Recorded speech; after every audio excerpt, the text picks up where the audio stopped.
right, we are live here with my man Anthony, and today, guys, you are part of the Payneless Wholesaling Podcast, where we try to make doing real estate and wholesaling painless for people, because it can be painful sometimes if you don't know what you're doing. Am I right? It can be. Oh yeah, absolutely. Well, hey man, thanks for coming on the podcast. And for people that don't know who you are, do you want to give like a quick 30-minute introduction so they can get to know you a little bit better? Yeah, sure. And just to preface this way, Nathan was on my podcast not too long ago, right? He Last week, I think. Yeah, actually, December 14th. If you want to check out his episode, look us up under Discovering Multifamily. I'm a host of a multifamily podcast. Nathan talked about wholesaling, and we talked about how they can jumpstart a real estate career. So that's episode 218 on December 14th. So check him out there. Is it already up, by the way? It's up. If I didn't tag you in it, I apologize. You should have been tagged, but I'm gonna check it out right after this. I'm checking it out. Awesome, thank you. Excellent. Well, your episode has quite a bit of listeners already, so Let's definitely check them out. But make a long story short, my name is Anthony Scandariato, as Nathan said.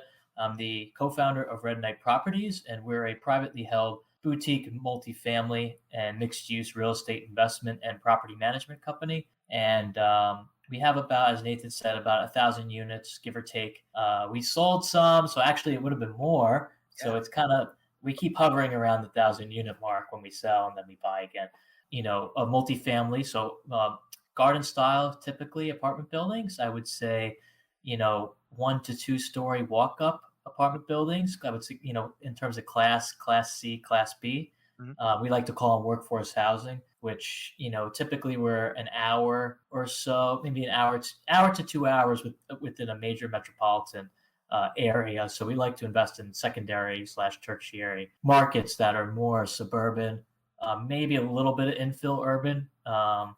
But, we're in 6 different states right now. I'm currently based in New Jersey. To put it in perspective, it's where I live is about 45 minutes west of Midtown Manhattan.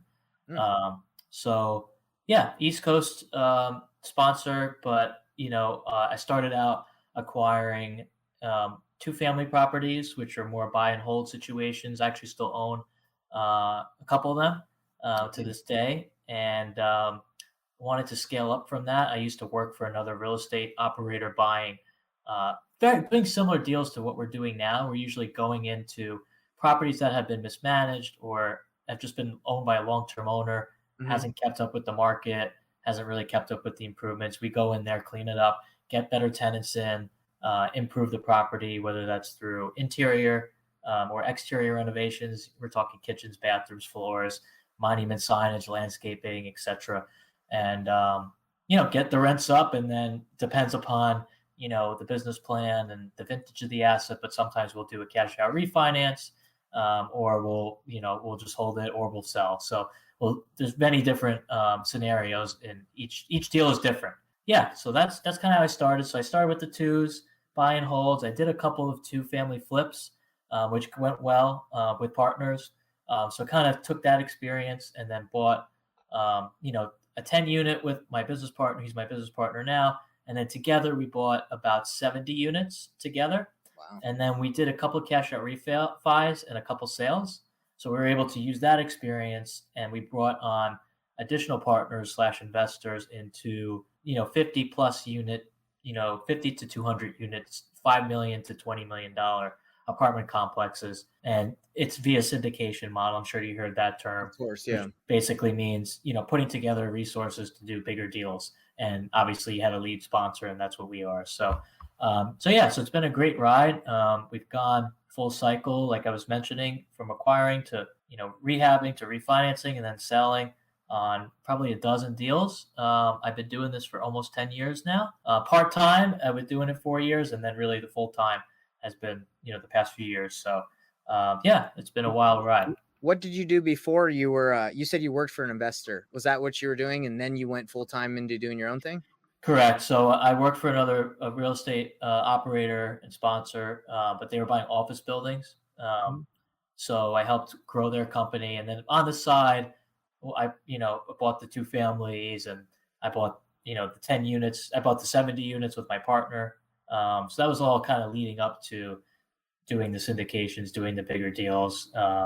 And then, yes, early 2020, I went full time. So it's been almost 3 years full time. Yeah.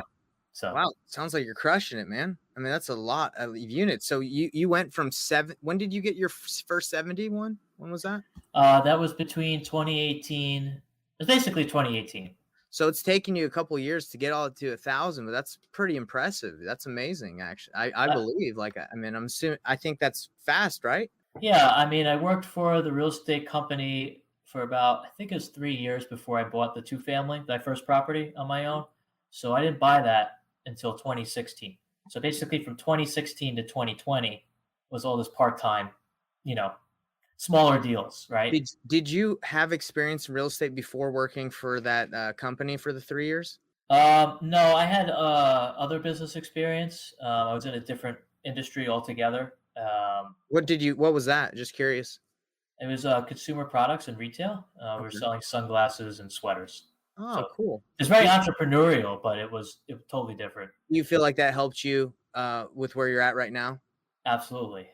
You learn a lot of skills from business transfer into real estate, what I've been Yeah. realizing. So it's been great. Wow, that's freaking awesome, man. So tell me, I can't imagine owning 1,000 units right now because I'm a wholesaler in the sense where I'm just churning and burning and selling deals and making money that way. And obviously I want to get to that point, but what is that like to own that many properties? Are you making like crazy amounts of cash flow? Is it hard to sleep because you got 1,000 units and you're not sure like what will happen? Like tell me how that goes. No. So yeah, we're in different states too. So we have management teams. I have a property management company, so I have a staff. I have a property manager who works for us, who kind of oversees our on-site staff, which is our on-site property manager, and then we have typically a on-site leasing agent. So per every 100 units, we usually have a staff of probably 3 people. So on-site super, maintenance technician, and then a leasing agent. Maybe the maintenance tech has an assistant. Depends on the deal. So I sleep at night. Yeah. In the beginning, I don't think I did much because I was just very nervous starting out, especially when you have other people's money. Right. Okay. So that's kind of what I was wondering. Like if it was nerve-wracking to have all that. But if you're buying them at the right price, I guess it's not that nerve-wracking, right? No, and if you feel really confident in your business plan and like the first deal that I did with other partners outside of myself and my partner, and we invest too, right? So our money's going to work at the same time, was pretty local. Like we were actually managing the property, just him and I, for the first 4 months together. So Nice. we could just drive a half an hour. We were there. So I actually wasn't that nerve wracking because we started quickly having success and getting rents higher than we thought. And, we had to maneuver around a lot of the tenants, but that's a long story. And we were able to do it pretty quickly. I try to work as quickly as possible. But to answer your question, it comes down to feeling confident that you have the right team in place. I mean, I've had to fire people. I've had to fire more people than we hire. So, Yes. Particularly like maintenance and contractors. Thankfully I've had the same property management team. I have a bookkeeper as well. I've had that going on. 100% retention there. But yeah, it's the contracting and the maintenance it's a high turnover employment. So I try to do everything I can to minimize that. Is your goal when you buy apartments, is it cash flow? Is it equity? Is it an equity play? Does it differ depending in the state? Depends on the deal, and it depends on the market cycle. It depends on the motivation. It comes down to motivation of the seller. Like we just picked up another 104 units in a different state, and it was from a long-term seller. Like he actually developed the property. It was built in 88, and he's kept the rents the same. Like hasn't touched it for 30 years. So that's nuts. So there's those types of loss to lease plays we're going after now. Might not really be cash flowing that much going in, but I mean, you're going to get a pop with Of those. course. So there's some of those types of deals. A lot of the deals we did in the past few years have been more value heavy. It's kind of been a mix between cash flow and equity. We like to see both, quite honestly, but depends on the market cycle too. It's usually a combination. Is it hard raising the funds for those deals, like syndicating those deals? I'd say it comes down to having. I mean, you have to have a good network, right? Mhm. You know, you have to. It comes down to performance, right? So, I mean, a lot of the deals that we've sold or refinanced, I usually have an investment lined up after that Mhm. for my partners, and a lot of them come back in, and Mm, then I have a bunch of new people that want to come in. So it's kind of a nice mix every time we do a new deal.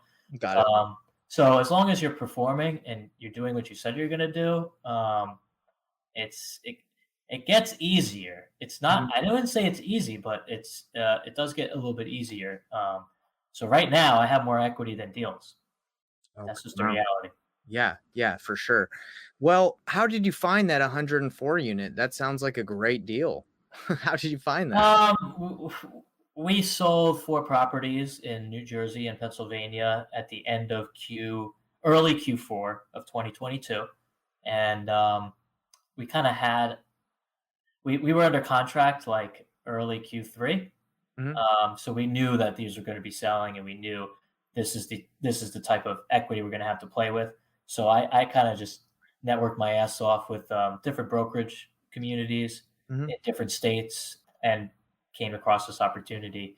Just actually happenstance through one of the brokers of a property that we sold in Florida put us in touch with this one, and it kind of right place, right time Yeah, situation. That I one. feel like that's how it works a lot in the multifamily space. It's like just being out there and networking. Because I heard there's not like a MLS for multifamily. It's LoopNet, right? And Yeah.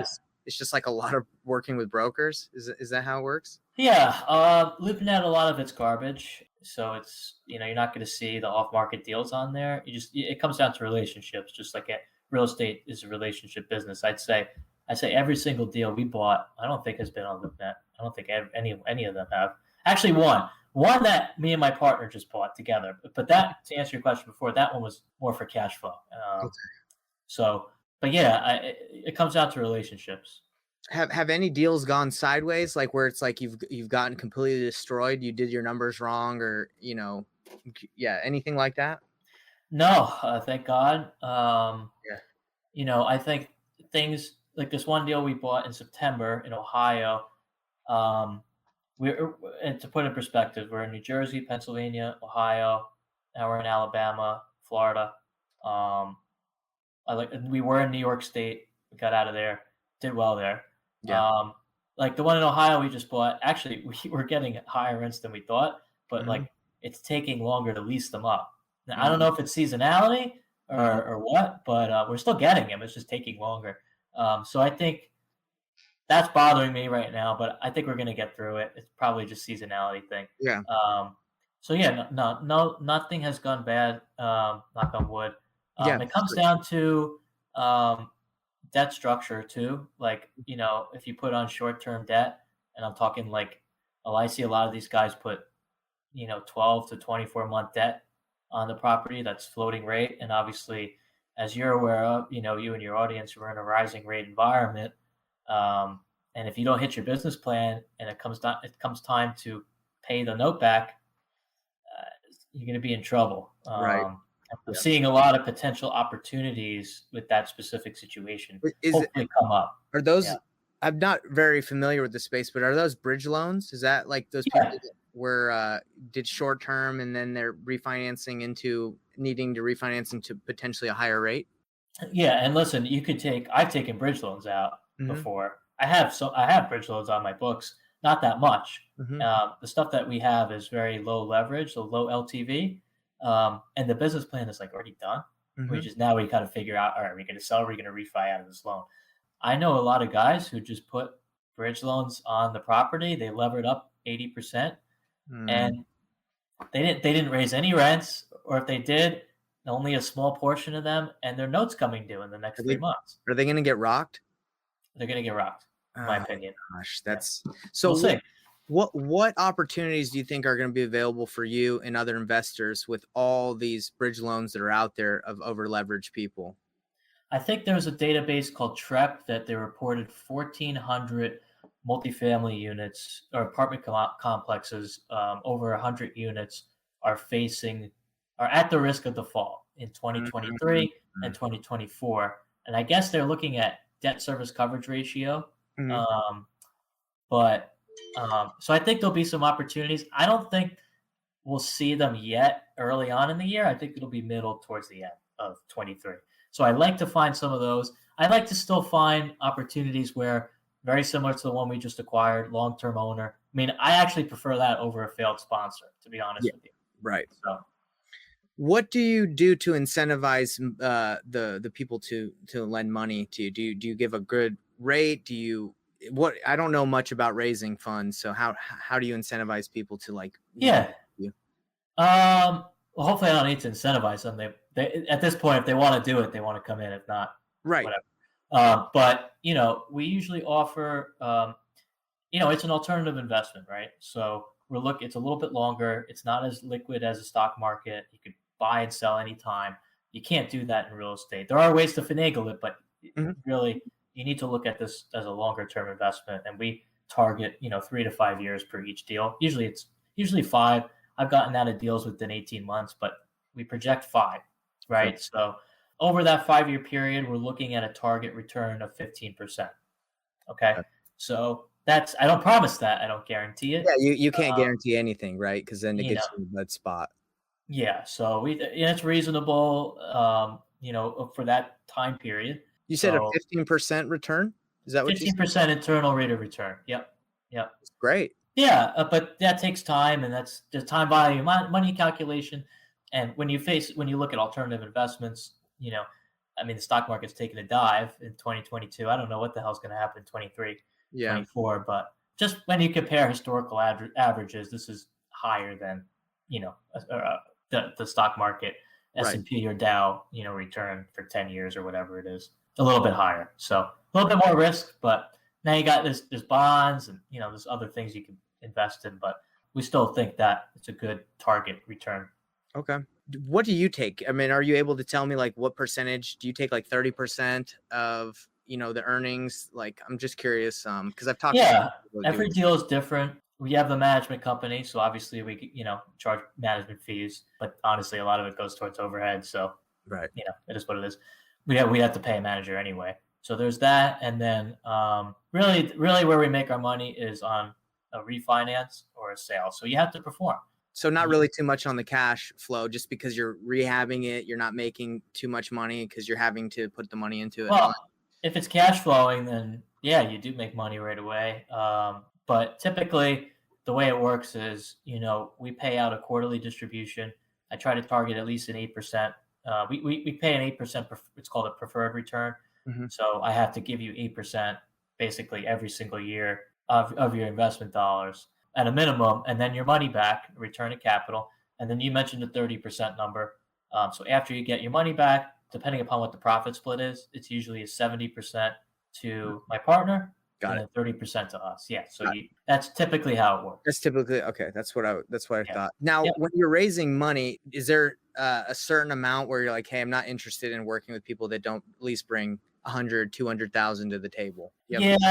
My minimum is usually 50,000. I have some younger folks, like I had like a 20-year-old, I had a 21-year-old. I let them in at 25. I mean, just certain situations, but a couple of those guys who came in at 25 are now putting in 100,000, 150,000. Wow. It's like, yeah. Okay. So, it's deal by deal. I mean, I have some people 500. I mean, I have some larger people, but those have been with us from the beginning. So, yeah, usually it's 50,000. I think that's a good number. But it also depends how large the deal is. Usually we're bringing in 3 to 5 million each time we're doing a deal. So I'll have maybe 20, 30 people typically. Okay. So in your business, what would you say is like the thing that you need the most? Is it more money? Is it more deals? Better employees that can manage your deals? What do you need? I think the more deals, I think the management's pretty good right now. Obviously, it could always use better systems, but Mhm. definitely more opportunities. I haven't really looked yet. I don't even know what's out there for Yeah. 2023. trying to close the year out. Yeah, for sure. But we'll see what's out there. But yeah, obviously more deals the better. More deals. Okay. Moving forward. So not so much the money aspect, because it sounds like you said you have more equity than deals, right? You have more funds. Yeah, right now, yes. It's good. That's a good spot to be in, right? Be cash heavy going into a recession. Yeah, absolutely. Yeah, that's awesome. Well, is there anything that you want to kind of talk about specifically in your business, or let my people know? I mean, my people that are in this are mainly newer to the industry, but I think multifamily is super important to like get into. I don't think you want to stay in the wholesale game forever. I think it's a good strategy to have, but you definitely want to level up and start acquiring property. So anything you want to say about that? I know people who still wholesale that are multifamily owners or whatever. It's a good business. It could be a volume business depending upon, what you're looking for, what markets you're in. I would say, if you're trying to wholesale and you get really good wholesale fees, and if you want to buy multifamily, try to save up from your wholesale fees, learn as much as you can, and then use that as, an investment or down payment on a small multifamily property, or you can invest with someone like us, to see how it works or whatever. So I've heard of people doing that. I have real estate brokers who like invest with us, and they're commission based. So every time they do a deal, they're usually like, all right, what else you got going on? So I wouldn't say all your money, but I would, say a good portion, definitely want to get invested in something. Do you think for someone that's new, they would try to do the strategy of raising the funds and then doing a refinance, or do you feel like they should just go straight to the bank and get a loan at the beginning? To do multifamily right away. Yeah, like if you're new, right? If you're brand new to it. Yeah, I wouldn't recommend that.